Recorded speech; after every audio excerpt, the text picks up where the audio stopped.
This episode of The Gutter Nuggets has been sponsored by the new #1 bestseller, Happy Men, Sad Nipples. The story of the Barbarian Brothers. In stores now, wherever books are sold.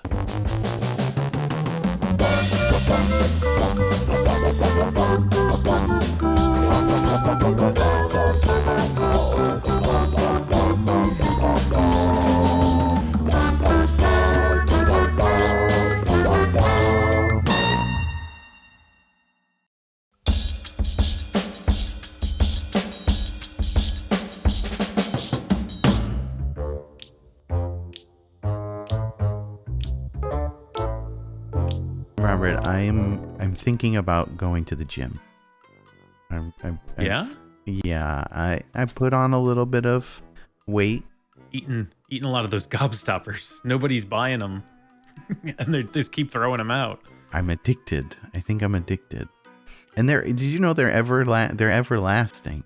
So when they go in your tummy, they just keep dissolving and you just keep getting fatter. Like you only need one. It's just calories. Endless calories just being absorbed by your body. I need to get in shape. I feel out of shape. Don't go too far though. You don't want to get overblown. I think I'll look good like a buffed dude. There's a point in muscles where your body transcends what a human face can support, and it always looks like you're photoshopped on. Yeah, let's me and you. We can look like the barbarian dudes. The Barbarian dudes. David Paul and Peter Paul, like from the movie we watched. Oh yeah. Oh, the movie. Yeah, the Barbarians. At the dawn of time, in a world of savage splendor. From the director of the infamous Cannibal Holocaust comes The Barbarians, a 1987 movie that follows the medieval adventures of two brothers who have the faces of car salesmen and the bodies of disproportionate He-Man toys. After being rescued as babies by a traveling circus, eventually the two children and their pseudo-circus mother are captured by an evil warlord. The brothers are separated and trained to fight for years, preparing for the day they will be put into battle against each other. But when that day comes, they quickly reform their brotherly union and set off to rescue their circus mother from the clutches of a dude that has a hairdo that combines every hairstyle from the show Orange is the New Black. It's a tale of strength, fantasy, and arbitrary fight scenes, starring the Barbarian Brothers, Adrian Brody, a Teletubby, and the baby from the 90s hit show Dinosaurs. What'd you think about the Barbarian Brothers, Ben? Robert, I enjoyed this movie. It doesn't make a whole lot of sense, but it's got a lot of good parts in it. I feel like this is a movie I probably will watch again. I think I will because there are some really just like there's some weird and like surreal moments in it that you're not sure what is going on.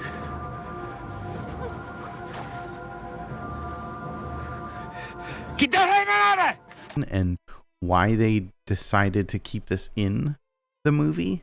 One of the Barbarian brothers, I think it's Gore that does it. His name is Gore. He makes this weird noise when he gets excited.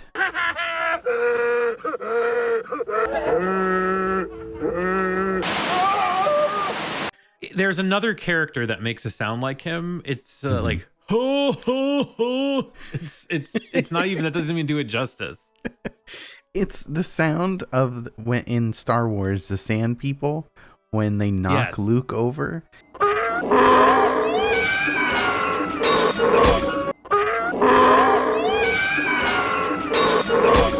It seemed like they wanted to make it his thing. I know this was their first movie, and when we found this in the trash, it was in a 3-pack that came with Double Trouble and Twin Sitters. I'm curious. I really want to watch those other ones and see if it's a thread. If they try to make the laugh a thing. Yeah, that would be incredible. I hope they do. Who is your favorite character in this movie? You had to pick one. I I mean, if I had to pick one, I genuinely think I would pick the laughing Barbarian Brother, because it's just so ridiculous. And I mean, both of them, I think they count as one person, because I mean, they are look twins. exactly the same. Yeah? Then suppose you tell me what you're doing with my face! They both have almost the same personality, except one slightly more stupid. You're not gonna go with Dirt Master? He probably has the best name. He does. It's kind of unfortunate, though. He just runs around and he looks like a little baby with a horn. Yeah, he's played by Michael Berryman. He's been in like Weird Science and The Hills Have Eyes, and he's just perfect for the Dirt Master. Did you have a favorite scene in this movie? It's very short, but one of my favorite scenes, and it happens several times with different characters, is watching them. I don't know what you call it, but I guess drive the horse carriage, and the acting, Yes. the superb acting of the characters of this movie, and all of the characters look like they were just picked off the street of New York and asked to put on like barbarian garb, and because it just looks like everyone looks like a Murray that's under their makeup. I do like that opening scene where the circus people are being attacked by Kadar's men and Kadar, the evil dude, and Yeah, the main villain of this movie. yeah, lots of cool stunts are being done. There's some cool makeup effects. Yeah, they had some really interesting characters, like the guy with the melted face and the guy with the metal jaw. That was a problem in the movie. I think like they introduced all these cool looking characters and they never really did much with them. And then we can talk about this in a little bit, but like how quickly they died, and it was not at much fanfare. It was just, They're done. that's concluded. Yeah. Let's talk about the fight scene.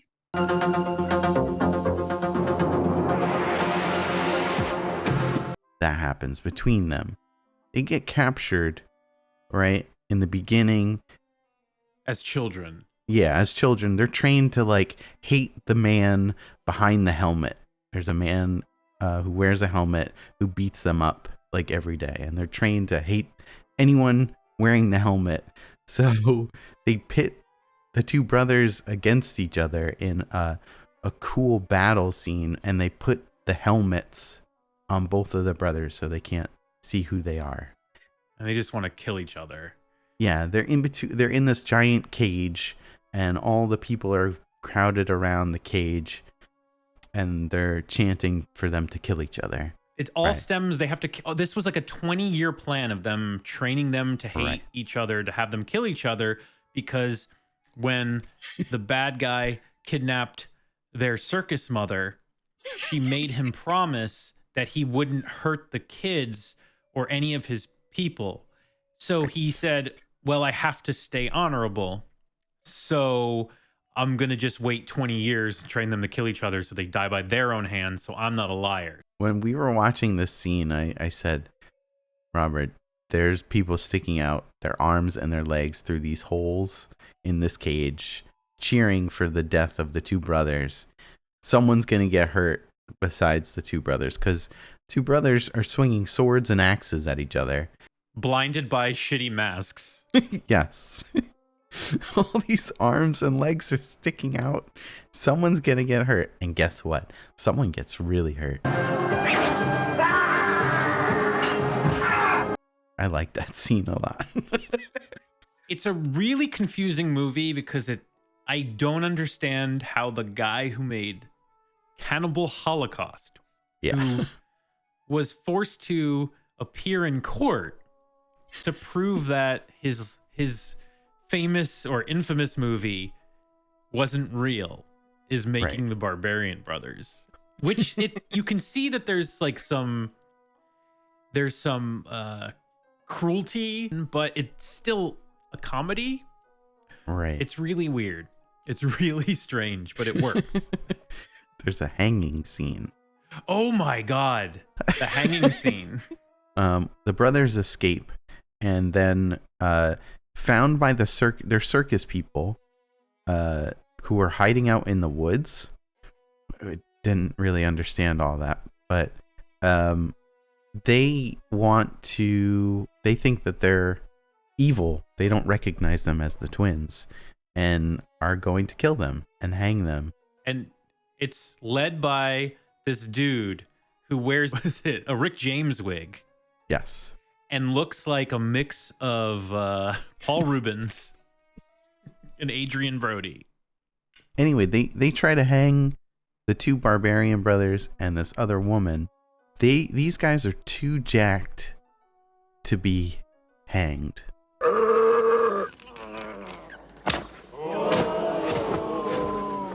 Too jacked to be hanged.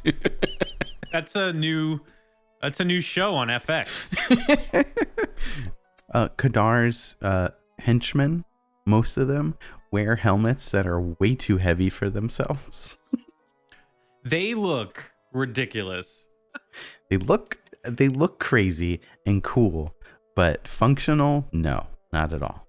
So if you see etiquette class in a movie when you're made to like hold books on your head and walk across the room, yes. It looks like they're having to do this the entire time. And I can't even imagine why you would put your fighters in a top-heavy uniform. The subplot of this is they want to rescue. I think the subplot of this, they want to rescue their circus mom. Yes. And they need to go get this gem that's being guarded by a dragon. And so that's where they escape. They we didn't even mention they find this, that when they're getting hung, they meet this other girl who's in a cage. Look at the size of you two. This is Minnie's lucky day. Yes. This woman joins them on their journey now, and they go to find this dragon. I would say all of the effects are really, really good, except for the dragon. The dragon doesn't look like it's supposed to fit into this movie.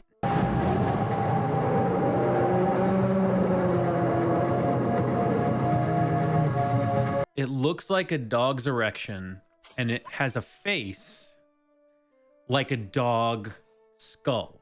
It's really interesting. It lives in this dark swamp that they had to find through like the secret waterfall.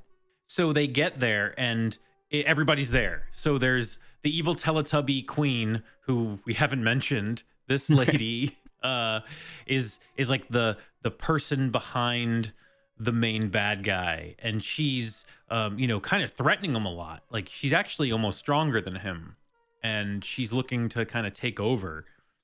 We really haven't mentioned her much is because she dies. She just dies.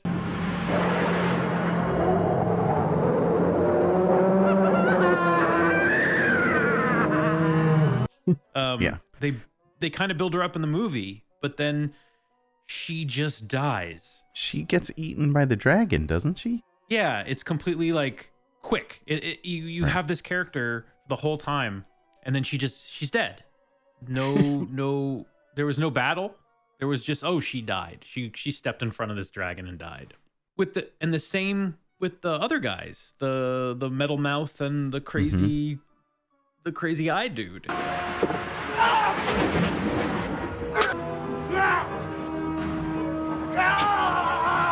They just die really quick.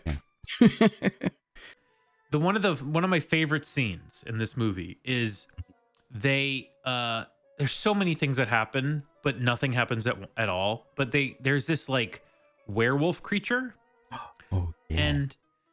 And they did this whole thing up, and then it just jumps at them and it cuts his head off.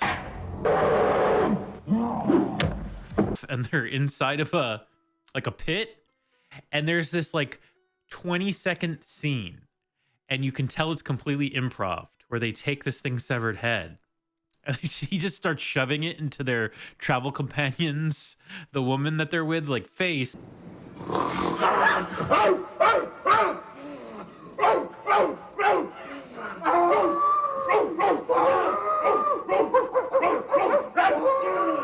She looked like an actress that was like, this better get me somewhere. When they finally go up against the dragon, it's this weird, gross scene because that Teletubby lady stole the gem they're looking for that they needed, and I guess swallowed her, and so the barbarians hide in a hole, and they wait for the dragon to come over it. They slice open the dragon and then go inside of it. Like Zelda. And they're covered in goo now. Then they leave, okay? Then they leave. And then he goes under a waterfall and goes, oh! While he's getting covered in water. They literally leave. They show a whole scene of them leaving. And then, back in the swamp they just left, the bad guy and his circus mother are there. And she screams their names, and they have to just go all the way back. Mary, let's go! And by the time they get there, she's dead.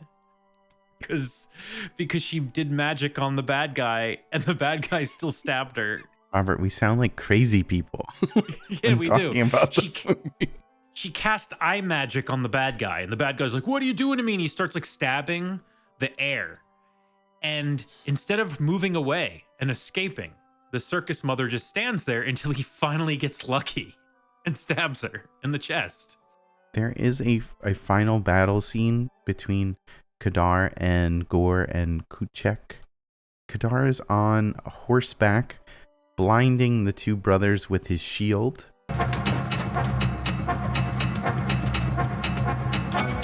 It's a pretty cool fight, I would say, except for the ending.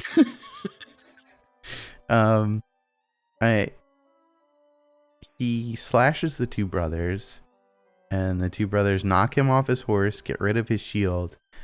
Kadar pulls out a crossbow, which was pretty cool.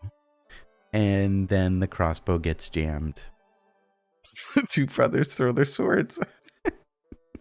And they go right through him, and he's just skewered. He barfs out some blood. The end.